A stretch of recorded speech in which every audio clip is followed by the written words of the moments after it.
오늘 창세기 12장은 성경 전체에서도 굉장히 중요한 신학적 기반에 위치해 있습니다. 이렇게 설명을 드릴게요. 1장서부터 11장까지는 인류의 원 역사가 기록되어 있습니다.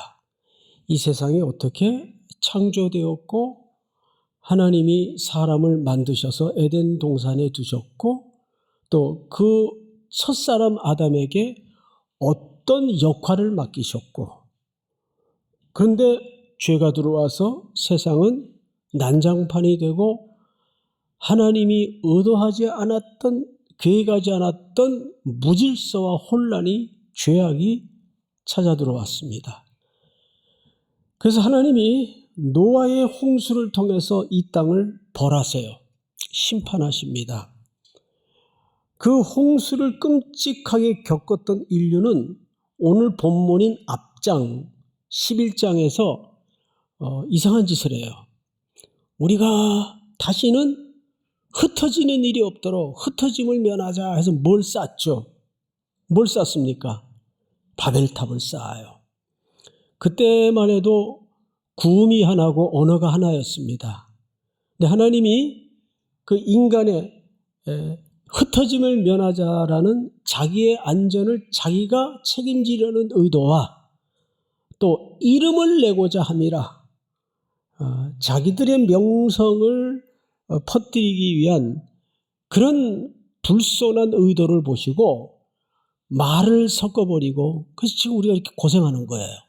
말을 섞어버리고 망치 갖다 달라 그러면 양동이 갖다 주고 못 알아듣고 말이 안 통하게 생겼습니다. 이걸 불통이라고 그러죠. 결국 모든 이 땅의 고통은 소통의 부재로부터 일어나는 불행들입니다. 그래서 그들을 다 흩어버려요. 그러고 나서 하나님은 한 가정을 부르십니다. 그 가정이 바로 오늘 등장하는 창세기 12장의 아브라함이에요. 그래서 아브라함은 하나님의 백성을 하나님이 왜 불러내셨는가? 뭐 때문에 불러내셨는가에 대한 샘플입니다. 해서 그런 하나님의 긴 구속사적인 관점에서 이 본문을 깊이 들어가 주목할 필요가 있어요. 자, 1절을 한번 같이 읽어보십시다. 1절 시작. 여호와께서 아브라함에게 이르시되 너는 너의 고향과 친척과 아버지의 집을 떠나 내게 보여줄 땅으로 가라. 네, 여호와께서 첫 번째 명령이 가라였습니다. 가라. 이 가라라는 말은 히브리 말로 레카라는 말을 써요. 원래 가라라는 말 속에는 제가 종종 말씀드렸던 할라카, 걷다, 이런 의미가 있어요. 근데 여기 전치사가 붙어 있으면 레카가 됩니다. 그래서 오늘은 할라카의 관점보다는 레카라는 이 원 뜻의 의미를 정확하게 알고 도대체 아브라함을 부르셔서 가라라고 명령하신 이 명령이 뭔가에 대해서 소개를 좀 드리겠습니다. 가라는 누구의 명령이에요? 하나님의 명령이에요. 맞죠? 자, 그래서 4절을 보시면 4절을 여러분들 한번 읽어볼까요? 4절 시작. 이에 아브라함이 여호와의 말씀을 따라 갔고 롯도 그와 함께 갔으며 아브라함이 하란을 떠날 때 75세였더라. 이에 아브라함이 여호와의 말씀을 따라갔고, 자, 그러면 여쭤볼게요. 가라, 갔고, 이 안에 뭐가 있어야 될까요?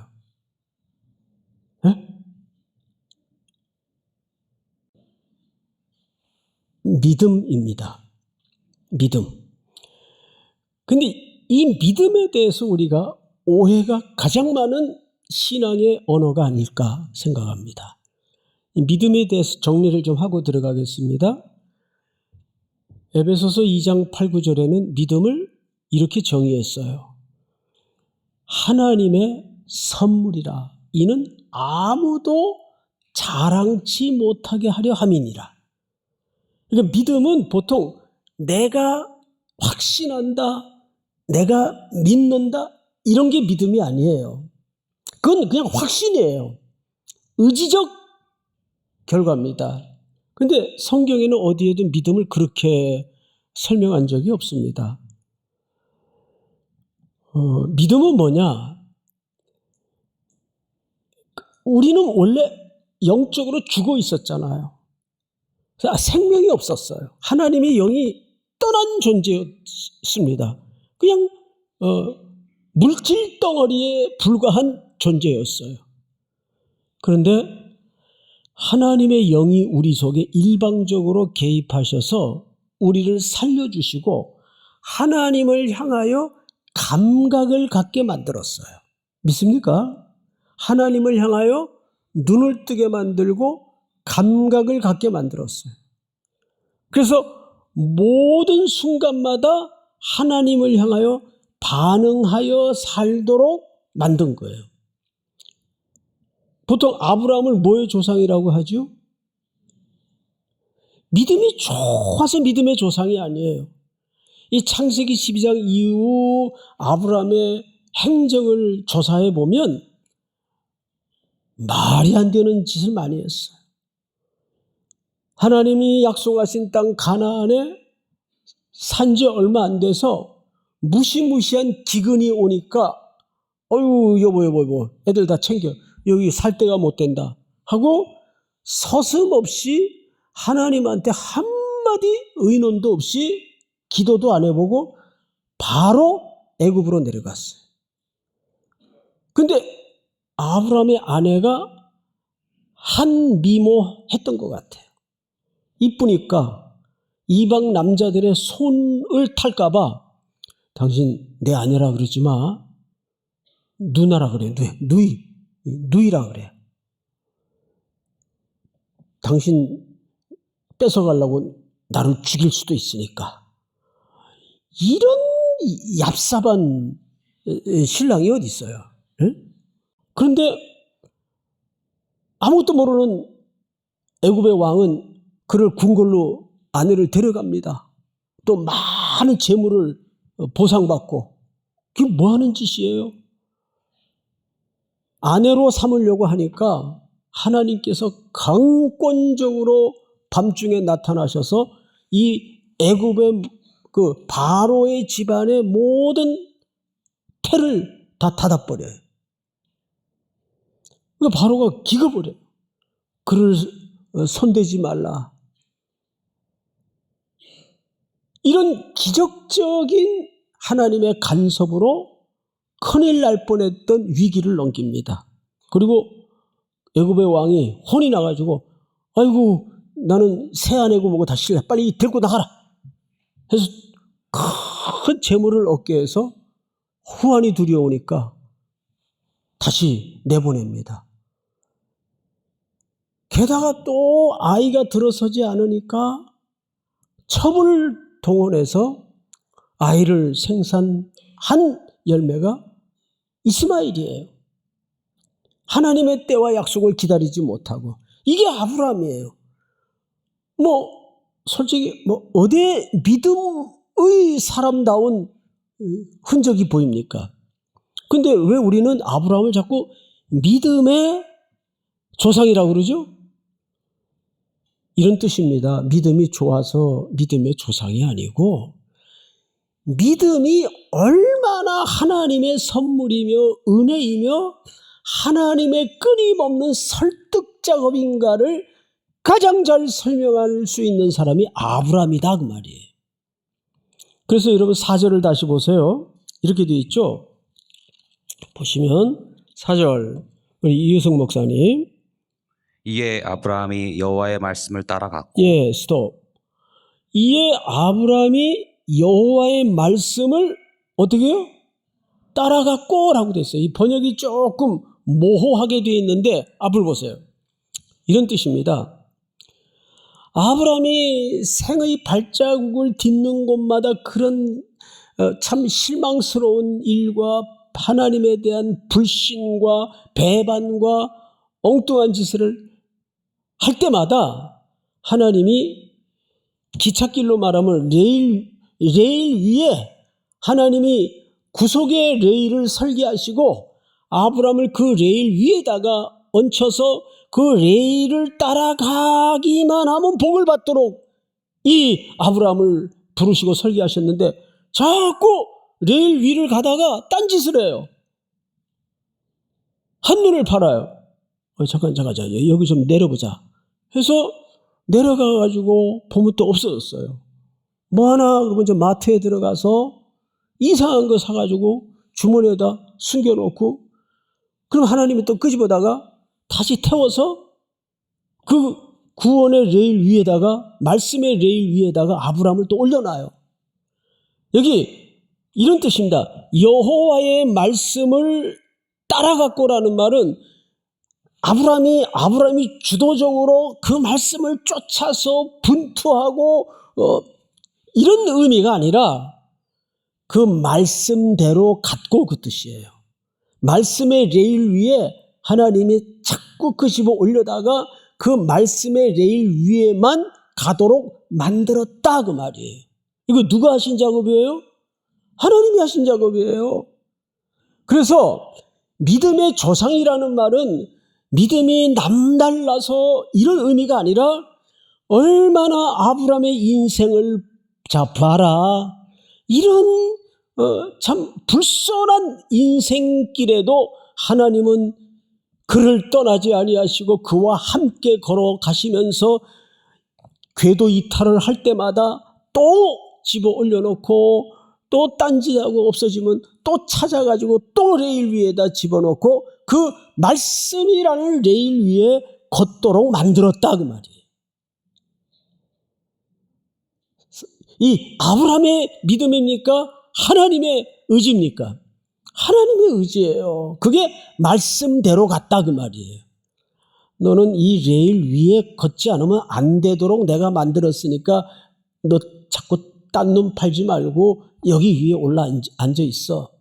그러면 이 은혜의 열차는 목적지까지 너를 데려다 줄 테니까 그 자꾸 레일 위에다 올려놓는 거예요. 말씀 위에다 올려놓는 거예요. 믿습니까?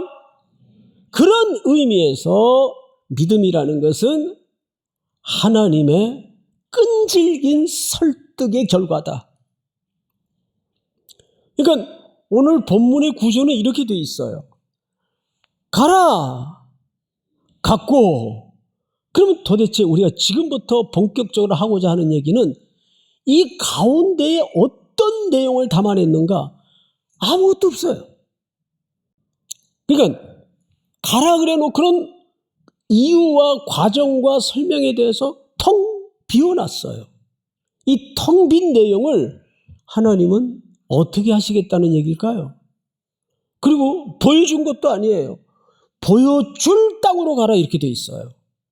그 지도가 아직은 불확실해요. 게다가 또 떠나야 돼요. 아비 집을. 여러분 고향 친척 본토 아비 집을 떠난다는 것, 아비 집을 떠난다는 것은 고대 시대에 두 가지를 각오해야 됩니다. 아버지 집은 자기 정체성이에요. 존재의 가치가 그 속에 있습니다. 게다가 아버지 살아있는 동안은 모든 경제적 기반이 아버지 집에 있어요. 근데 그 둥지를 떠난다는 것은 전 생애를 건 상실을 각오해야 돼요. 쉽겠어요? 특별히 고대 시대 같은 어미한 시대에. 근데 일단 떠나라. 무슨 뜻일까요? 이것을 상실하고 이것을 놓을 각오를 해야 너희들이 지금까지 상상해도 생각하지 못했던 하나님의 새로운 것을 받을 수 있을 것이다. 그 얘기를 하고 싶은 겁니다. 그래서 1절을 다시 보세요. 1절. 다시 보시면 이렇게 돼 있어요. 여호와께서 아브라함에게 이르시되 너는 너의 고향과 친척과 아버지의 집을 떠나 내가 네게 보여줄 땅으로 가라. 보여줬어요? 보여줄 땅입니까? 보여줄 땅이에요. 왜 이렇게 하죠? 여러분 하나님이 전능하신데 우리에게 그렇게 못하시겠어요? 쫙쫙쫙 못 보여주시겠어요? 근데 왜 따오기처럼 보일 듯 말 듯 알딸딸하게 보여줄 땅으로 가라 그럴까요? 왜 그럴까요? 이유는 하나예요.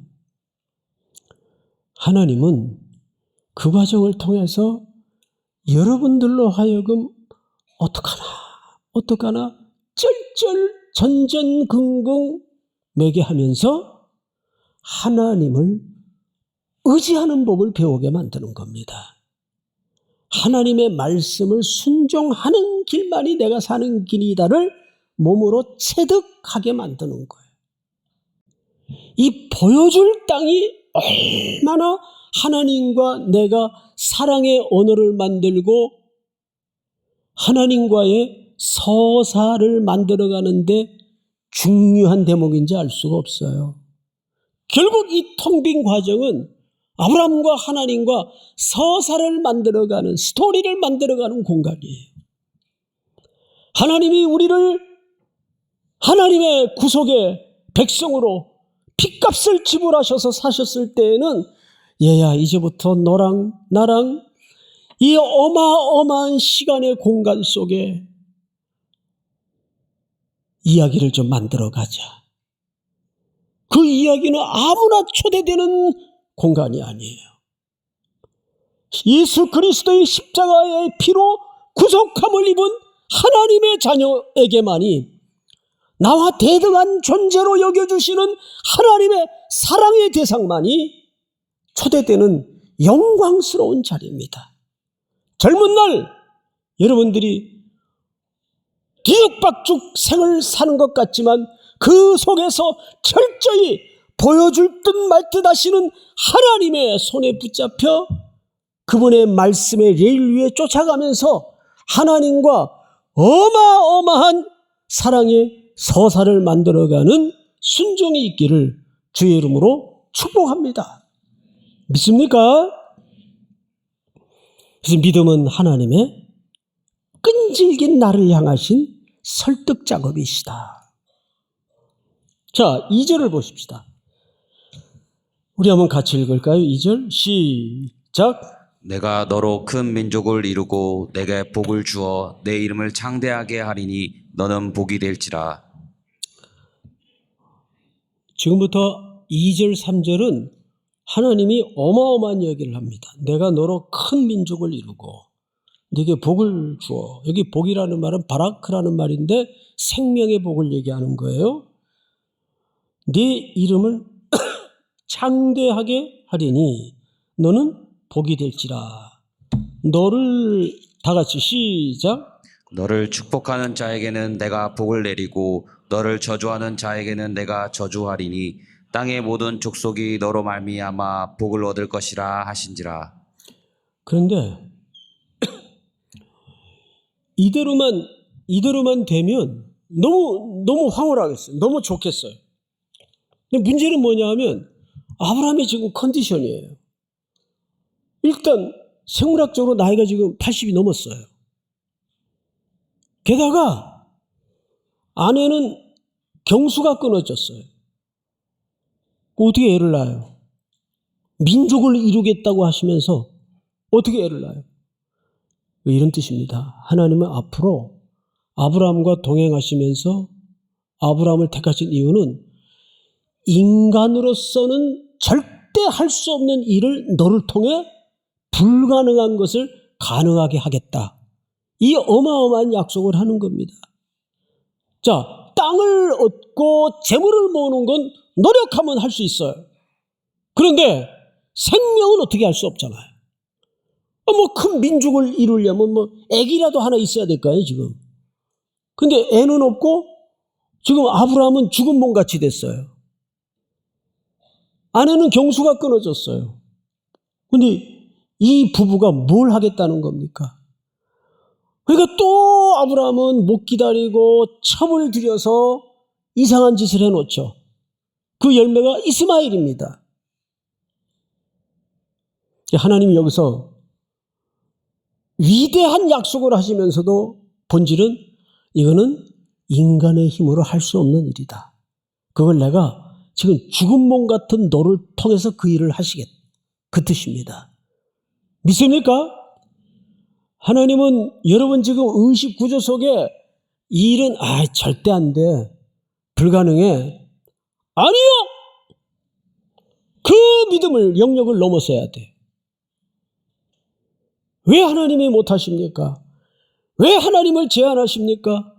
왜 하나님을 여러분들의 사고 속에 가두어 놓으십니까? 죽은 자도 일으키시고 생명을 주시는 하나님이신데 믿습니까? 천지를 말씀으로 설계하시고 말씀으로 존재케 하신 분이신데 못하실 일이 뭐가 있겠습니까? 그 하나님을 내 안에서 새롭게 발견한다면 내 가슴이 너무 좁으롭고 하나님의 세계는 너무 웅장하다는 것을 고백하지 않을 수가 없어요. 그거를 발견하고 에베소 1장을 사도 바울이 기록하면서 어떻게 기록했는지 아세요? 여러분, 그거 알죠? 그 문법 체계를 보면 그렇게 돼 있어요. 한 말 또 하고 한 말 또 하고. 너무 자기 언어의 세계로는 그 하나님의 경륜을 바라보고 그 경륜을 발견하면서 말로 다 할 수 없는, 인간의 언어로는 표현할 수 없는 그 일을 여러분들을 부르셔서 하시겠다는 얘기입니다. 마지막으로 4절 전체가 한번 같이 읽겠습니다. 시작. 이에 아브라함이 여호와의 말씀을 따라갔고 롯도 그와 함께 갔으며 아브라함이 하란을 떠날 때 75세였더라. 네, 이에 아브라함이 여호와의 말씀을 따라갔고, 이 따라갔다는 말은 아브라함이 말씀을 붙들고 의지적으로 이런 말이 아니라 하나님이 설계해 놓은 말씀의 레일 위에 아브라함을 계속 삐딱거리면 올려놓고 또 이탈하면 또 올려놓고 그랬다는 말이에요. 그러면 도대체 이 아브라함의 소명, 아브라함의 부르심이 우리 전생에 어떤 의미를 갖는가? 제가 최근에 수업 준비를 하다가 오스기니스의 소명이라는 책을 읽고 아주 참 소명이 무언가에 대해서 아주 명징한 정의를 하나 봤어요. 띄워주세요. 제가 먼저 좀 읽겠습니다. 소명이란 하나님께서 우리를 그분께로 너무나 확고하게 부르셨기에, 소명이라는 것은 너 안 되겠다, 좀 선수 교체하자, 이런 거 없단 말이에요. 소명이란 하나님께서 우리를 그분께로 너무나 확고하게 부르셨기에 우리의 모든 존재와 행위와 소유가 특별한 헌신과 역동성으로 채워지며 이는 곧 그분의 부르심에 대한 응답이자 그분을 향한 섬김의 삶으로 나타난 진리이다. 여러분, 이런 겁니다. 그러니까 소명이라는 것은 어떤 특정 기간에 내가 소명받았어. 우간다에 선교사로 잠깐 갔다 오자. 물론 그것도 단선적인 소명이지만 소명은 전 생애에 걸친 반응이어야 됩니다. 믿습니까? 내가 그리스도인으로 부름받은 그 순간부터 우리 주님 다시 모든 것들을 평가하러 오시는 그날까지 나는 부름받은 자로 서야 됩니다. 할렐루야. 그 부름 앞에 또 작은 발자국인 한 주의 걸음이라도 내가 하나님 앞에 밀착되어서 그분의 주권에 붙들리고 부르심에 반응하는 복된 소명자로 일어서기를 주의 이름으로 축원합니다.